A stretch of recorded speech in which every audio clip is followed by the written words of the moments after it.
$5 billion in national security funds are at stake as the ruling Democratic Progressive Party asks the opposition Kuomintang and Taiwan People's Party to approve the money.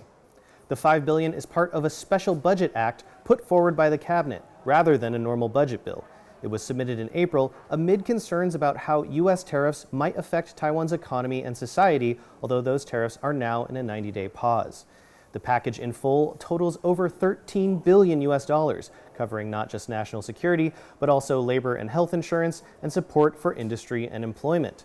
But the two biggest and most controversial parts are the $5 billion allocated for defense and the more than $3 billion in subsidies for Taiwan's struggling power utility.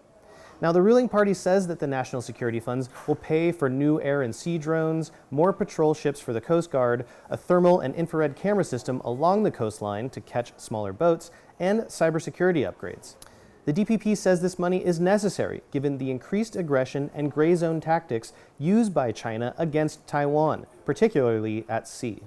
去年当海巡跟中国的渔民发生擦撞，不是很多人 包含在野党立委都在检讨说，海军你为什么没有给每个弟兄配备密录器？为什么没有给他们更好的装备？这都不是想要，而是必要。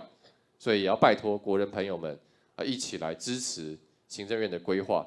The opposition has criticized this $5 billion, saying it should go through the normal defense budget process, rather than being part of this special budget which, they say, was meant to deal with U.S. tariffs. They also say the money lacks transparency, with the cabinet giving no line-by-line list of how it will be spent. The opposition has proposed instead to use that money to give direct cash payments to every citizen, essentially stimulus money. Now, there's about a month left of negotiation time before the special budget moves on to its next phase. But unless a deal is reached, the opposition, which has a majority in the legislature, is likely to pass their version of the package. Kris and Gorin in Taipei for TaiwanPlus.